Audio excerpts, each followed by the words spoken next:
영상을 시청 및 청취해주시는 모든 분들 안녕하십니까? 예, 제가 오늘은 이 존 비비어의 음성이라는 책을 읽다가 든 생각들과 제가 겪었었던 일들을 나누기 위해서 영상을 제작을 합니다. 존 비비어의 저서들 중 몇 권을 영상으로 제가 제작해서 채널에 올린 적이 있죠. 사실은 제가 이 책을 처음부터 영상을 제작해야지라고 찍어서 딱 그렇게 생각을 하고 뭐 읽은 건 아니에요. 그냥 처음엔 그냥 좀 별 생각 없이 이렇게 보다가 읽는 중에 이거 괜찮네? 영상으로 좀 제작을 해야겠다라는 생각이 갑자기 확 와서 제가 지금 촬영을 합니다. 인상적인 대목을 읽어드리고 저의 생각과 또 제가 직접 겪고 경험했었던 일들을 나눠볼까 합니다. 실제 사례들로만 이야기를 하게 될 듯 싶습니다. 책은 원고에 좀 없는 이야기인데 이 책 제목은 존 비비어의 음성이라고 나와 있지만은 거짓 예언들의 어떤 사례들을 중점적으로 제가 말씀을 드릴 거예요. 그러니까는 예언은 그러나 어떤 이 거짓 예언이 선포될 때 거짓 예언으로 인한 어떤 피해 사례라고 할까요?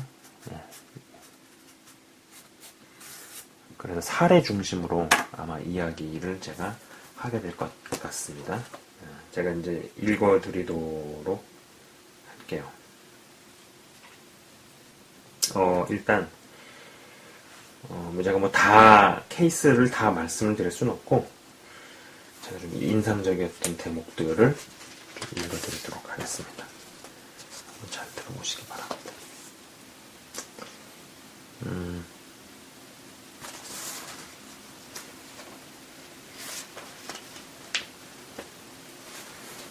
일단 여기입니다. 당신은 불과 50여 명밖에 모이지 않는 사소한 작은 교회를 목회하지는 않을 겁니다. 이 얼마나 비통한 말인가. 50여 명이 모이는 사소한 작은 교회도 하나님께는 소중하며 그들은 하나님을 섬기고 있다. 5천 명이 모이는 교회 중에도 하나님의 마음과 법도에서 멀리 떠난 교회들도 있다. 사람의 관점에서는 숫자가 중요한 것이지만 하나님은 다르게 보신다. 그러나 이 말씀 역시 하나님의 입에서 직접 나온 말처럼 선포되었다.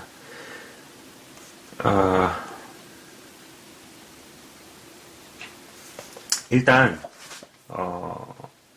제가 메일로 상담을 받았을 때 메일 상담의 여러 케이스들이 있잖아요. 여러 경우들이 있는데 이 거짓 예언으로 아주 처참한 피해를 당한 이 처참한 피해 케이스들이 떠오른다라는 것입니다. 저는 이 대목 읽었을 때요. 그들이 언급한 거짓 예언들 중에 이런 거죠. 장차 아무개 땡땡땡을 세계적인 종으로 큰 종으로 쓰겠다는 부류의 예언이 적지 않더라는 것이죠. 제가 이러한 예언에 속아서 목사에게 혹은 기도원 원장에게 오랜 기간 동안 영적으로 결속이 돼서 노동력을 착취당하고 영적인 학대에 막대한 금전적 피해 플러스 가정이 깨지는 케이스들을 여러 건 접한 적이 있습니다. 사연을 읽다가 정말 속에서 치밀어 오른 어떤 안타까움과 분노는 이루 말할 수조차 없다는 것이죠. 성경 말씀에 작은 것에 충성하면 큰 것을 맡긴다고 합니다. 천리길로 한 걸음부터 시작이고 만리장성도 벽돌 한 장에서부터 시작하죠. 밑바닥부터 다지고 다진 사람들이 귀하게 혹은 어느 정도 상당한 사이즈로 쓰임받는 것을 봅니다. 재미있는 것은 그들은 어떻게 쓰임받을 것이라는 예언조차 받은 적이 없는 경우도 많다는 것이죠. 이런 것을 보면 하나님께서 어떤 설정을 하신 이 원리와 법에 맞게 하루하루를 살아내는 게 어떤 면에서 은사나 기도보다 센 측면이 있다는 것이죠. 영역이 꽤 센 거짓 선지자나 기도원 원장의 예언에 갈퀴가 걸려서 지금도 이상한 기도원에서 갇혀 지내거나 아직도 언젠가는 하나님이 자신을 크게 쓸 것이다 라고 철석같이 믿지만 계속 죄에 넘어지면서 이것도 하나의 과정이고 인간은 다 죄인이기에 죄를 지을 수밖에 없다. 그렇지만 나는 언젠가 크게 쓰임을 받을 것이다 라고 스스로를 독려하더라, 독려하는 경우도 있더라는 것이죠. 저는 영상에서도 여러 차례 이야기를 했습니다만 또 한 번 이야기를 더 해보자면 하나님의 3대 원칙 하면서 제가 그런 이야기를 했었어요. 보이지 않는 곳에서 안 보이는 곳에서 보이는 곳으로, 보이지 않는 곳에서 보이는 곳으로 이동한다 라는 것이고, 그 다음에 가까운 데서 먼 곳으로, 그죠? 그리고 작은 것에서부터 점점 큰 것으로 간다, 이런 이야기를 했었습니다. 그죠? 그래서 1, 2, 3번 이 3대 원칙이라고 얘기를 했는데 이러한 원리로 이동되어 간다고 아주 자주 이야기를 하곤 했습니다. 그리고 저 3가지 원칙에 대해서 확고하게 뼛속으로 새겨지면은요, 제가 단언컨대 애지간한 사기를 당하지 않는다는 것이죠. 그것이 영적 사기든 금전적 사기든 아니면 업무 사기든 기타 등등의 사기 말이죠. 자, 이 대목도 들어보시기 바랍니다. 제가 읽어드리도록 하겠습니다. 한 손에는 사역, 그리고 다른 손에는 돈. 아내와 나는 수잔이라는 한 여인을 알고 있다. 그녀는 한 예언 집회에 참석했다. 수잔은 미혼이며 30대이다. 그녀는 결혼과 사역에 대한 열망으로 가득했다. 또한 몇몇 지인에게는 경제적으로 대단히 어려운 형편임을 털어놓았다. 집회에서 지목된 그녀는 자리에서 일어섰다. 널리 알려진 그 선지자는 그녀에 대해 전혀 몰랐지만 이런 말씀을 주었다. 주께서 이같이 말씀하시되 내가 너에게 신랑감을 보내노라. 그는 한 손에는 사역을 들었고 다른 손에는 돈을 들었다. 이제 너에게 그를 맞이할 준비를 시키노라. 그리고 그 선지자는 그녀에게 그 일이 곧 일어날 것이며 3달 안에 결혼할 것이라고 말했다. 물론 그녀는 몹시 놀랐고 하나님께서 그녀에게 하신 말씀에 대해 기뻐서 어쩔 줄 몰랐다. 그녀는 하나님께서 자신의 부르짖음을 들으셨다고 믿었다. 그녀는 양손에 사역과 돈을 든 신랑을 맞이하기 위한 준비를 시작했다. 재정적으로 어려웠지만 웨딩드레스도 샀다. 신랑이 곧 올 것이기 때문에 좋은 직장도 거절했다. 그렇게 약속한 3달이 흘렀지만 결혼식은 둘째치고 사귈 만한 사람도 만나지 못했다. 사실 그 후로 5년의 시간이 흘렀고 그녀는 여전히 미혼이다. 그녀는 지금까지 신랑을 기다리고 있으며 직장과 교회를 떠돌아다니고 있다. 그 예언의 말씀은 그녀의 마음속에 있는 무절제한 욕망을 제대로 짚어냈다. 그녀가 불만족스럽게 생각하는 모든 영역이 충족될 것이라는 약속을 주었던 것이다. 그 개인적 예언은 그녀의 마음속 욕망을 확증했고 놀라우리만치 정확해 보였다. 그런데 과연 주님이 주신 예언이었을까? 혹시 다른 원천으로부터 나온 것은 아니었을까? 그들은 모두 그것이 성령의 말씀이라고 믿었지만 열매를 토대로 판단하건대 그 선지자와 수자는 모두 속았던 것이다. 이런 사례는 넘쳐난다. 사실 대부분의 개인적 말씀이나 예언이 이런 범주에 속한다. 불만족스러운 사람들이 집회에 참석하고 사람을 기쁘게 하는 선지자들이 그들의 마음속에 있는 것을 말하는 경우가 비일비재하다. 하지만 그 결과는 너무나 분명하다. 그 예언들은 듣는 사람들의 탐욕스러운 욕망과 말하는 선지자의 동기를 반영하기 때문이다. 그들은 그것이 진정 주님의 말씀이라고 모두 속고 있을 뿐이다. 인간은 거의 누구나 예외 없이 자신이 좋아하는 게 있고요. 네, 자신이 좋아하는 게 있고 또 선호하는 게 있습니다. 선호하는 것이 있다는 것이죠. 믿음이 어리고 초보일 때는 하나님께서 표적을 구하는 자에게는 표적으로, 사인을 구하는 자에게는 사인으로, 또 지식을 추구하는 것을 좋아하면 지식으로, 각자에게 맞는 방법으로 맞게 역사하시고 인도하시지만 중요한 것은 이 사탄도 그 사람의 선호도를 알고 그것에 맞게 역사한다는 것이죠. 제가 지금 읽어드리는 이 거짓 예언의 케이스들과 앞으로 읽어드릴 케이스들의 공통점은 하나같이 초신자는 해당이 안 된다라는 겁니다. 어느 정도 믿음이 있다고는 하지만 어딘가 고장난 부분 내지는 자신의 강렬한 열망이 선지자의 거짓 예언과 합쳐져서 일어난 일이죠. 물에 안 빠져 죽으려면 물가 근처를 아예 안 가리라고 결단을 하고 평생을 그리 살아내면 됩니다. 예, 내 안에 숨은 상처와 인생의 한이 주 안에서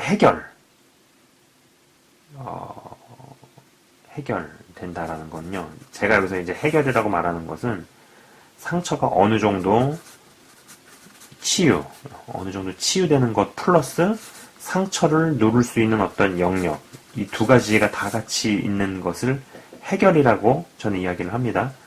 이 두 가지를 의미한다라는 거예요.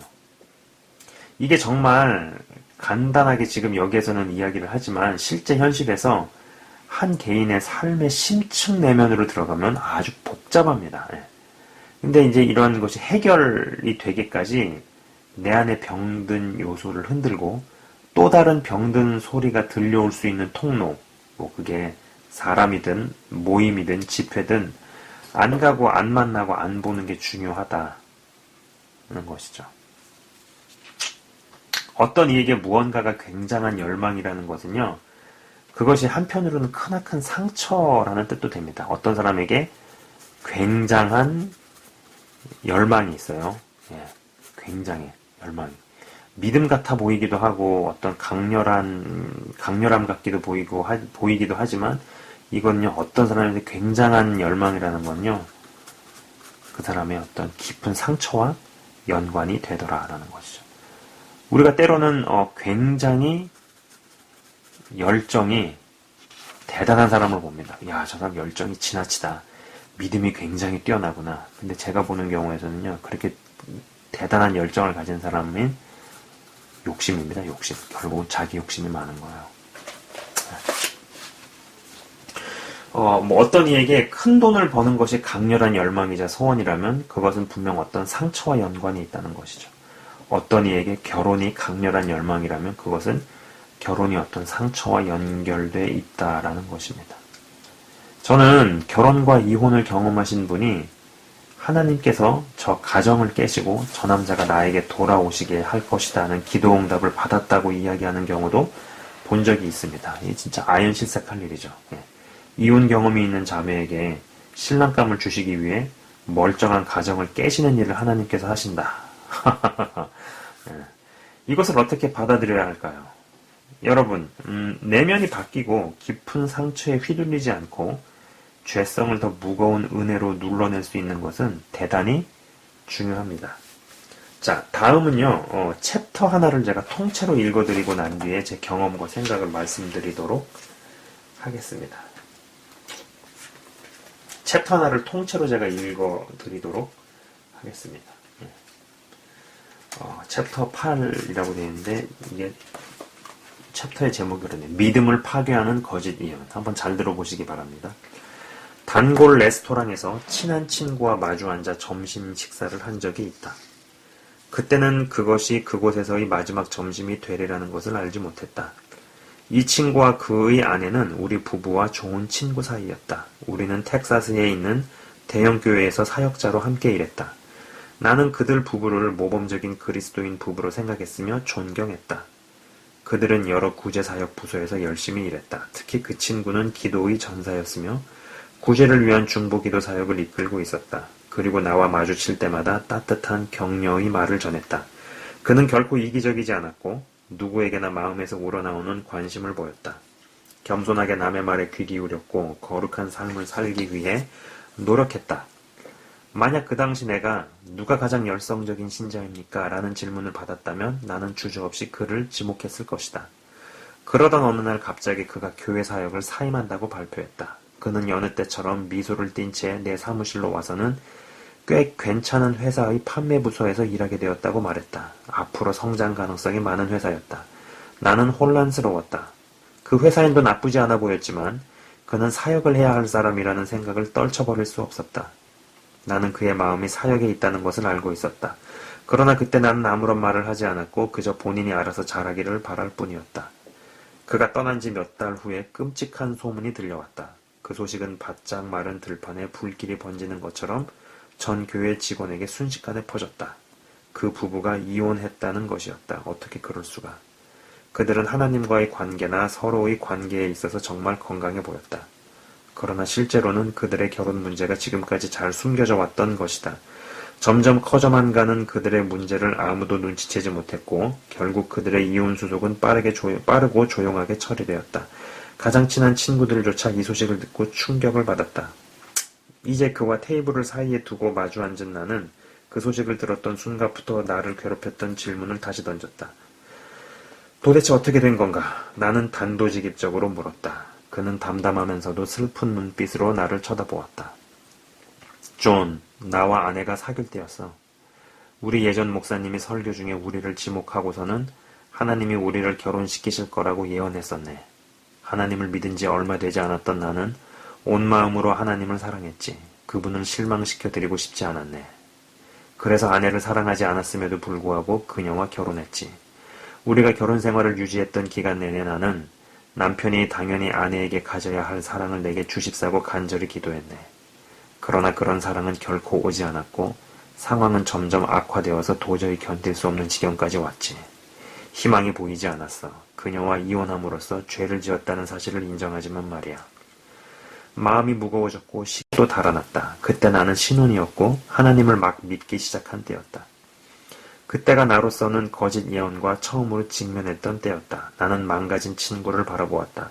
그의 눈은 더 이상 반짝이지 않았으며 그의 무거운 표정은 엄숙한 분위기를 만들어냈다.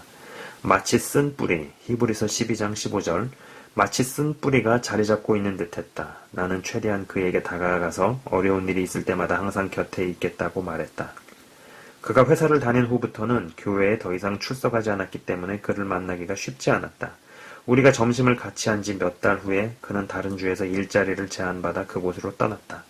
이후에 나는 그의 연락처를 수소문하여 알아냈고 곧바로 전화를 걸었다. 그는 전통적인 교회에 다니고 있으며 사역은 생각도 하지 않는다고 말했다. 그의 표현을 빌리자면 노골적인 기독교와는 다시는 엮이고 싶지 않다고 말했다. 그의 진중한 목소리에서 차가운 무감각이 느껴졌다. 그의 불꽃은 사라졌고 자신의 입장만 강경하게 전달하며 질문을 더 이상 받지 않으려는 것 같았다. 그는 파선했고 그의 열정도 사라졌다. 계속해서 읽도록 하겠습니다. 거짓 예언의 폐해. 이 비극적인 이야기에는 또 하나 주목해야 할 점이 있다. 주께서 이같이 말씀하시되 라며 그들에게 서로 결혼하라는 말을 전했던 그 목사는 오늘까지도 그 말이 이 젊은 부부의 삶에 끼친 해악에 대해 전혀 모르고 있다는 것이다. 아마도 그는 지금까지도 각 사람들에게 나쁘지 않아 보이는 예언을 부지런히 전하고 있을 것이다. 이것은 비단 그 사람에게만 해당되는 문제는 아니다. 사적인 자리, 교회, 세미나, 예언 컨퍼런스를 막론하고 이처럼 개인에게 무책임한 말을 함부로 쏟아내는 이들이 정말 많다. 정말 심각하게 무책임한 일이다. 이런 뻔뻔함을 일삼는 그들 대부분은 자신이 사람들의 삶을 오염시키고 파괴하고 있다는 사실을 모른다. 이것은 반드시 짚고 넘어가야 할 비극이다. 우리 모두 주님의 경고에 귀 기울여야 한다. 만군의 여호와께서 이와 같이 말씀하시되 너희에게 예언하는 선지자들의 말을 듣지 말라. 그들은 너희에게 헛된 것을 가르치나니 그들이 말한 묵시는 자기 마음으로 말미암은 것이요 여호와의 입에서 나온 것이 아니니라. 예레미야 23장 16절 말씀. 하나님은 이런 말들이 주님의 입에서 나온 것이 아니라 선지자의 마음에서 나온 것일 수 있다고 경고하신다. 우리는 말에 치유하는 힘과 파괴하는 힘이 있다는 사실을 잊지 말아야 한다. 잠언 18장 21절. 하나님의 말씀에는 우리를 변화시켜서 그분의 목적을 성취하게 하는 힘이 있는 반면에 사람의 말에는 이 목적을 파괴하는 힘이 있다.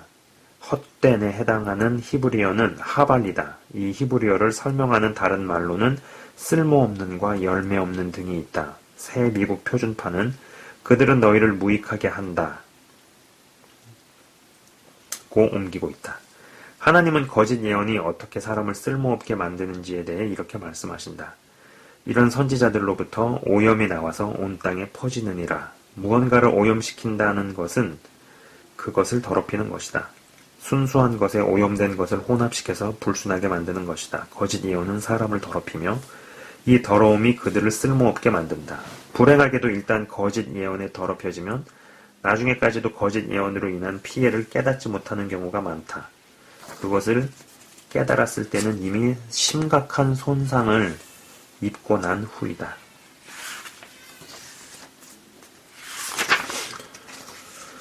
거짓 예언은 말씀의 모조품.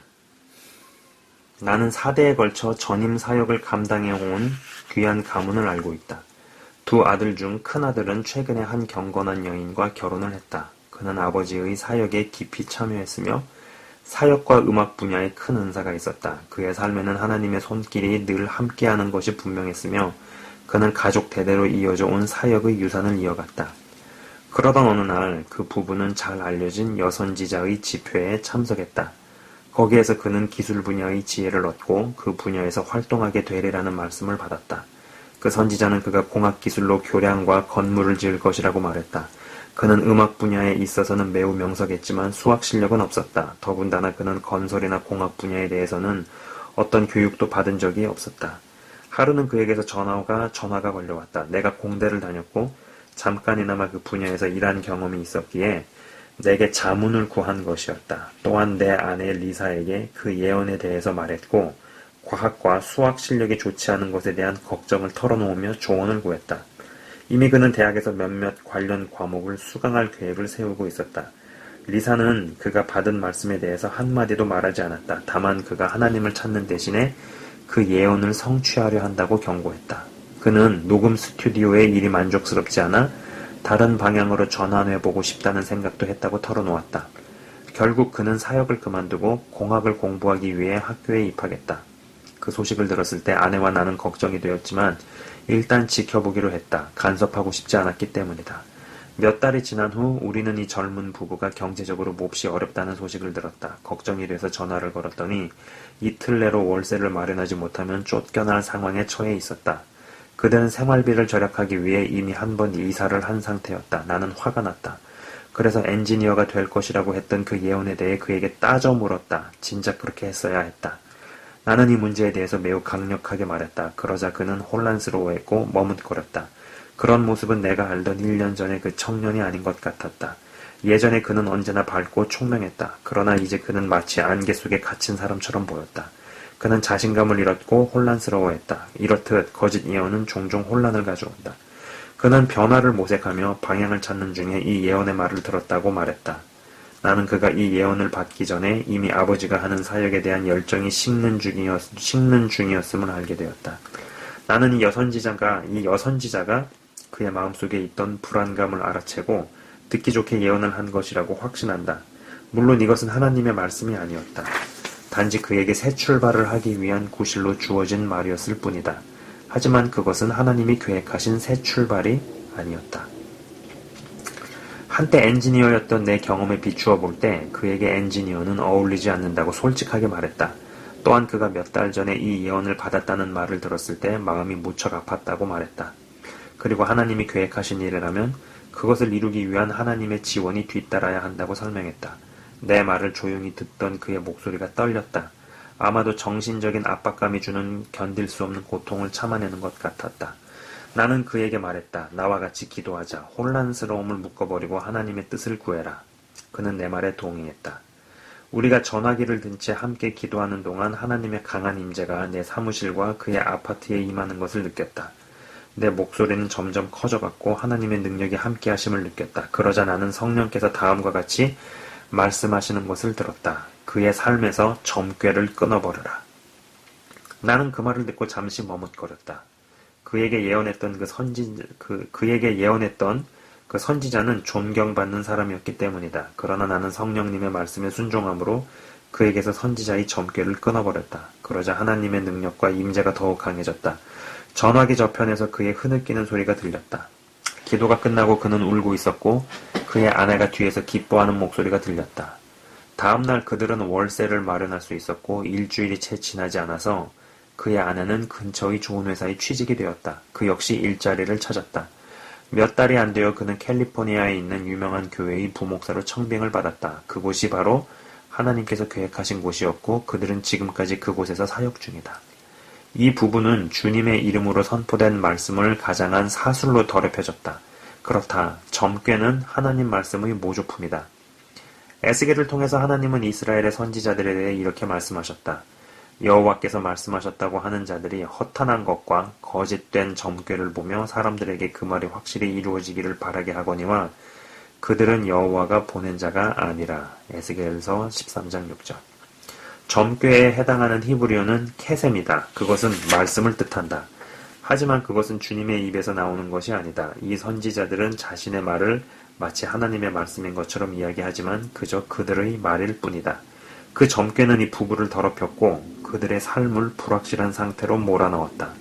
그러니 하나님의 경고를 꼭 기억하라. 너희에게 예언하는 선지자들의 말을 듣지 말라. 그들은 너희에게 헛된 것을 가르치나니 그들이 말한 묵시는 자기 마음으로 말미암은 것이요 여호와의 입에서 나온 것이 아니니라. 예레미야 23장 16절. 내 아내의 경험. 아내와 나는 한 유명한 선지자로부터 말씀을 받았을 때 예언으로 더럽혀지는 것이 무슨 의미인지 처음으로 분명히 알게 되었다. 그 당시 리사와 나는 큰 교회에서 새로운 스텝으로 일하고 있었다. 우리를 비롯한 스텝들은 이 선지자의 말씀을 듣기 위해 친교실에 모였다. 그러고는 원형으로 둘러앉았고 그는 스텝 앞으로 다가가 한 명씩 개인적인 말씀을 전했다. 나는 소그룹 내의 모든 사람에게 예언하는 형태는 주제넘은 짓이라고 믿는다. 선지자는 하나님의 성령께서 원하시는 대로 예언해야 하며 자신이 예언을 주도해서는 안 된다. 누가 말씀을 받을 것인지를 선지자가 결정해서도 안 된다. 하나님께서 각 사람에게 말씀하시는 것이기 때문이다. 그렇게 개개인 모두에게 예언하는 방식은 매우 기계적이며 성령의 인도를 받는 것 같지 않다. 드디어 그는 우리 부부에게 다가왔고 나는 나에 대해서 매우 정교한 말씀을 전했다. 내가 어디를 떠났으며 어디로 가고 있는지에 대해서 장황하게 이야기했다. 그러나 아내에 대해서는 거의 말을 하지 않았다. 마치 그녀가 없는 것처럼 행동했다. 그가 말을 마쳤을 때 나는 기분이 좋았다. 그러나 리사를 쳐다보았을 때 표정이 다소 어두웠다. 소외감을 느끼고 있는 것 같았다. 모임이 끝난 후 나는 그를 잡아 끌었고 리사를 위해 예언해 주기를 부탁했다. 그는 친교실 밖으로 우리를 불러낸 후 자리에 앉혔다. 그는 아내를 쳐다보며 어디 출신인지를 물었다. 아내는 나를 가리키며 남편과 같은 지역 출신입니다. 라고 대답했다. 그러자 그는 주님이 그녀에 대해 말씀하시는 것을 말하기 시작했다. 그는 그녀에 대해서 스트레스를 잘 견디지 못하며 지금 막 일생에서 가장 힘든 시기를 지나왔다고 말했다. 그러고는 이제 하나님께서 그녀를 그분이 계시는 비밀스러운 곳으로 숨기실 것이며 말의 분쟁으로부터 자유롭게 만드실 것이라고 말했다. 그는 이렇게 설명했다. 당신은 남편의 바로미터가 될 것입니다. 당신이 스트레스를 더 이상 견디지 못하게 되면 그것이 바로 존이 물러서야 할 때를 보여주는 신호입니다. 건물을 빠져나오면서 나는 아내에게 사과했다. 내가 예언을 부탁하지 말았어야 했어요. 그것은 하나님의 말씀이 아니었소. 그러나 리사는 여전히 괴로워했다. 그녀는 스트레스를 잘 견뎠고 스트레스를 받으면서도 일을 곧잘 해냈기 때문이다. 그녀는 당황한 표정으로 말했다. 만약 그 말씀이 사실이라면 저는 뜨개질이라도 할 거예요. 징징거리면서 당신이 집에 와서 달래주기만을 기다리는 짐이 되지는 않겠어요. 그러고 나서 머뭇거리며 이렇게 물었다. 당신은 내가 스트레스를 받으면 통제불능이 된다고 생각하세요? 나는 그녀를 다독였다. 여보, 그 예언은 하나님의 말씀이 아니었어요. 그러니 걱정하지 말아요. 그 예언에는 틀린 점이 또 있었다. 그 무렵은 우리 결혼 생활의 황금기였다. 우리는 정말 사이가 좋았고 같은 목적을 추구하고 있었다. 리사는 우리 청소년 그룹의 여학생들을 적극적으로 섬겼고 내게 아낌없는 격려로 큰 힘이 되어 주었다. 정말 모든 것이 더할 나위 없이 좋았다. 그런데 그 선지자는 아내에게 지독하게 힘든 시기를 지나왔다고 말하는 것이다. 다음날 리사는 우리의 두 번째 아이를 임신한 사실을 알게 되었다. 그녀는 이렇게 생각했다. 어쩌면 그 사람 말이 맞는지도 몰라. 어쩌면 하나님은 내가 아이들을 경건하게 키워내는 일에 집중하면서 사역은 그만두라고 하시는 것일지도 몰라. 그때부터 9개월 동안 우리 부부는 가장 힘든 시기를 보내게 되었다. 모든 면에서 박해와 공격을 받는 것 같았다. 그 시기에 스트레스는 정말이지 견딜 수 없을 정도였다. 결국 리사는 우울증에 빠지고 말았다. 쉽게 빠져나올 수 없는 구름 속에 갇혀버렸다. 그 예언의 말이 그녀의 뇌리에 깊게 박혀버린 탓인지 그녀는 예전에는 잘 이겨내던 압박감에 굴복하고 있었다. 이제 나는 그녀에게서 더 이상 큰 힘을 얻을 수 없었다. 그녀는 자신에게 날아오는 화살을 피하기에 급급했다. 오스틴이 태어나기 직전에 하나님의 사람이 우리 교회를 방문했다. 그의 설교는 담대했고 힘과 격려가 되었다.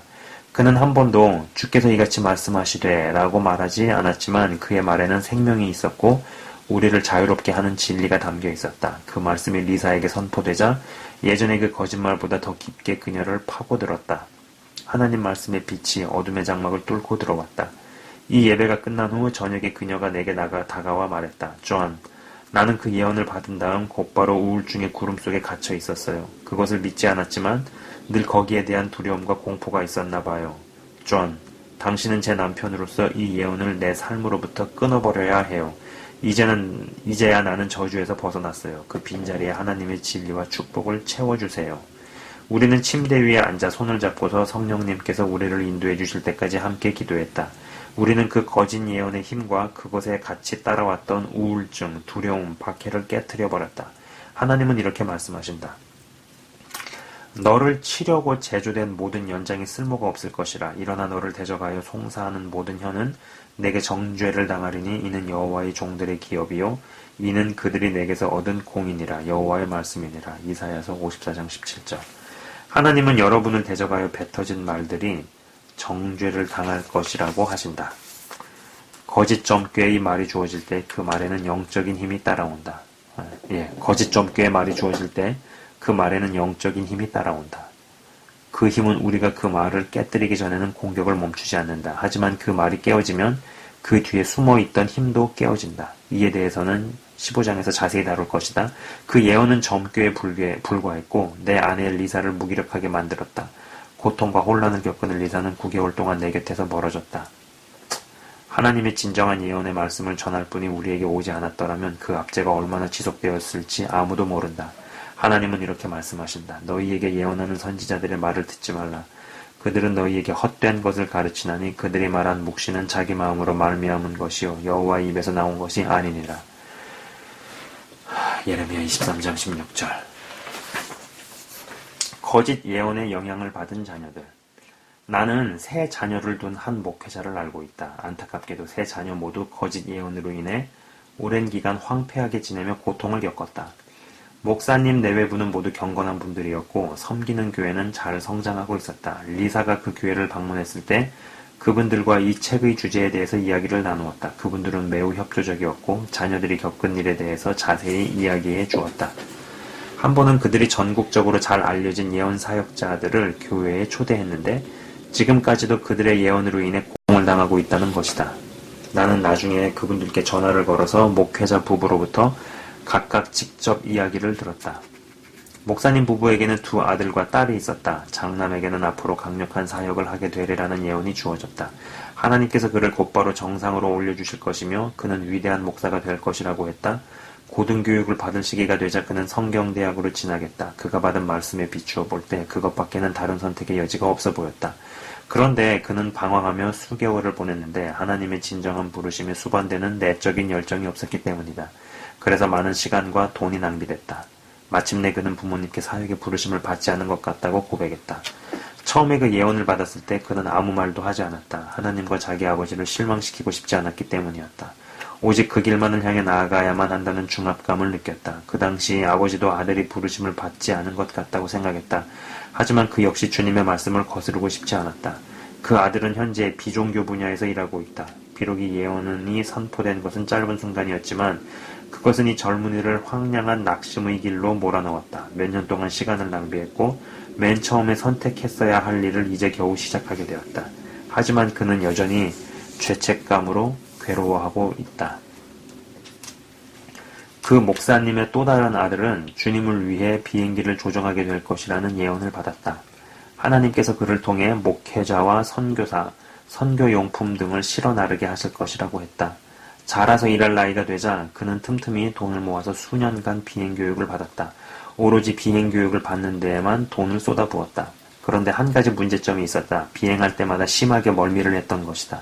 비행하는 것이 끔찍이도 싫었지만 말씀에 순종하고 싶었다. 절망 가운데서 그는 아버지에게 비행이 정말 싫다고 털어놓았고 여기서 그만두면 불순종하는 것이냐고 물었다. 그러자 아버지는 그를 격려하며 비행교육을 그만두는 것이 좋겠다고 말해주었다. 하지만 아들은 예언의 압박감을 떨쳐버릴 수 없었다. 그래서 그 뒤에도 비행을 계속했다. 이후에 단독 비행을 하는 중에 그는 하나님께 부르짖었다. 주님, 저는 비행이 싫습니다. 그러자 하나님께서 그의 마음속에서 이렇게 말씀하셨다. 괜찮다. 나는 너에게 비행기를 조종하라고 말한 적이 없다. 순간 그는 거짓 예언을 성취해야 하는 압박감에서 해방되었다. 참된 말씀이 거짓 말씀의 능력을 파쇄한 것이다. 그것이 그의 마지막 비행이 되었다. 결과적으로 그는 5년 동안 이 거짓 예언으로 인하여 더럽혀졌다. 순간적으로 내뱉은 말 한마디가 그를 낙심과 절망의 길로 밀어넣었던 것이다. 그는 수년간 모은 돈을 비행교육에 썼다. 또한 하기 싫은 일을 억지로 하느라 몸과 마음이 완전히 지쳐버렸다. 거기에다 비행 공포에 대한 죄책감과 홀로 싸워야 했다. 거짓 예언으로부터 최악의 영향을 받은 것은 그 목회자의 딸이라고 생각한다. 십자가에 못 박아야 하는 영역을 오히려 부추기는 예언이 주어질 때 사람의 마음이 어떻게 되는가를 보여주는 좋은 사례가 된다. 자, 우선 페이지 141페이지, 이제 아까 읽어드린, 제가 이제 다 읽었잖아요. 141페이지에서 제가 요 대목 다시 한번 읽어드릴게요. 존, 나와 아내가 사귈 때였어. 우리 예전 목사님이 설교 중에 우리를 지목하고서는 하나님이 우리를 결혼시키실 거라고 예언했었네. 하나님을 믿은 지 얼마 되지 않았던 나는 온 마음으로 하나님을 사랑했지. 그분을 실망시켜드리고 싶지 않았네. 그래서 아내를 사랑하지 않았음에도 불구하고 그녀와 결혼했지. 우리가 결혼 생활을 유지했던 기간 내내 나는 남편이 당연히 아내에게 가져야 할 사랑을 내게 주십사고 간절히 기도했네. 그러나 그런 사랑은 결코 오지 않았고 상황은 점점 악화되어서 도저히 견딜 수 없는 지경까지 왔지. 희망이 보이지 않았어. 그녀와 이혼함으로써 죄를 지었다는 사실을 인정하지만 말이야. 자, 목사님이 결혼에 영향을 끼치는 대목이 나오죠. 저는 예전부터 하나님께서는 교회보다 이 가정을 먼저 주셨다. 이야기를 끊임없이 반복적으로 이야기를 했었습니다. 일관적으로 이야기를 했었습니다. 그렇죠? 어떤 분께서 저에게 심층 내적 치유에 대해 이야기하셨을 때 제가 그것은 당신의 남편분의 동의와 허락 그리고 입회하에 가능하고 나보다 남편의 권위가 우선한다고 이야기를 해드린 적이 있습니다. 이러한 케이스도 마찬가지죠. 혹 어떤 분은 부모님의 권위를 무시하고 자신의 영적 지도자에게 이 형제 혹은 자매와 결혼을 해도 되느냐 등의 질문을 하는데 이게 순서가 아니다라는 것이죠. 그리고 이 케이스 뒤에 나오는 두 개의 케이스에 점괘를 끊어버리라는 대목과 우울증의 침입 그리고 거짓 예언을 성취시키려고 헛돈과 헛고생을 하는 경우가 나왔습니다. 실제로 거짓 예언을 하는 사람들을 접해본 적이 있었는데 예전 영상에서도 언급한 적이 있었던 그 인왕산에서 혼자 예수 믿는 여자 멘토 밑에 있는 어떤 자매 그였고 또 서울에서 제가 채널 운영자 모임을 가졌을 때 왔었던 자매였죠. 전자는 제가 한번 언급한 적이 있었습니다. 일산의 호수공원에서 이야기를 나누던 중에 제 마음속에서 저 자매에게 고백해라는 소리가 들려왔었던 상당한 영적인 능력이 있었던 것이 분명했고 실제로 어떤 이야기를 할 때는 듣는 제 가슴이 칼로 후벼 파는 것처럼 치고 들어오더라는 것이었죠. 이거 되게 설명하기가 어려운데 진짜로 어떤 날카로운 게 팩으로 파고 들어가는 느낌을 받아서 실제로 또 아픕니다. 실제로 아파요. 그리고 이 채널 운영자 모임 때 왔던 어떤 자매는 사실 신청 메일에서도 무언가 많이 이상한 느낌이 있었는데 그때 걸렀어야 했는데 아무튼 그 자리에 오셨었고 마침 그 자리에 현재 아내도 있었는데요. 그때 당시에는 이제 결혼을 며칠 앞둔 시점이었죠. 모임이 끝나고 며칠 뒤에 뜬금없이 연락을 저에게 하시더니 이 결혼은 하면 안 된다는 식으로 이야기를 했는데 그때 저에게 상당한 어떤 충격을 주더라는 것이었습니다. 사람들은 왜 저런 사람의 예언에 쉽게 넘어가고 속지라고 참 이상하다는 식으로만 생각하지만 거짓 선지자들의 입을 통해 나오는 말에도 어떤 기운이 있고 영의 역사가 있다는 것이죠. 센 영이 역사하는 게 나타나면요, 내 영이 묶이기도 하고 충격을 받기도 하고 실제로 타격을 받습니다. 올무에 묶이고 저주에 걸리는 거예요. 이게 이들이 왜 예수님을 잘 믿는 것 같지만 이러한 이상한 영을 받고 본인이 의도하지 않던 거짓 선지자의 길로 가게 될까를 생각해 보면 그들의 인생 속에 깊이 숨겨져 있는 상처들과 삶 속에서의 강렬한 열망과 어떤 좌절 때문이지 않겠는가라는 것이죠. 실제로 제가 직접 경험했던 분은 성격이 엄청 강하고 센 자매였는데 인생에서 말도 안 되는 경험을 통해 무너지고 부서져서 하나님께로 오게 된 것까지는 좋았지만 그 이후에 자신의 깊은 상처가 잘못된 멘토로 그리고 또 잘못된 길로 가게 하더라는 것이었습니다. 워치만 일을 대단히 높이지만 사실 예수님 외의 모든 인간은 높임의 대상이 아니죠. 그리고 영적으로 자라나는 것을 무슨 영적인 엘리트처럼 생각해서도 안 되고 또 갈만한 교회들이 점점 줄어드는 것은 맞겠지만 그렇다고 해서 바알과 아세라에게 무릎 꿇지 않은 7,000명이 없는 게 아니다라는 것이죠. 본인만이 굉장한 영적인 엘리트고 다른 사람들은 진짜 아무것도 아닌 것처럼 갈만한 교회가 존재하지 않는 것처럼 그러한 태도와 그런 이야기들을 보면서 뭔가 굉장히 잘못된 쪽으로 흘렀구나라고 많이 느꼈었던 적이 있습니다. 상처로 인해 죽게 나오기도 하지만 동시에 상처로 인해 미혹이 임하고 거짓 영에게 잡혀 거짓 예언을 하게 되기도 하더라는 것이죠. 그리고 이제 이것을 받아들이기라도 하면 정말 참혹한 일이 벌어진다라는 것입니다. 예, 제가 일단은 이 책을 대한 부분을 이번 방송에서는 여기까지만 얘기하고 또 이제 다음 방송에서 그 이후에 나오는 대목들, 실제적인 케이스들을 읽어드리고 또 이제 코멘트라든지 저의 생각을, 경험을 계속적으로 나눠보도록 하겠습니다. 예, 지금까지 시청 및 청취해 주셔서 대단히 감사합니다.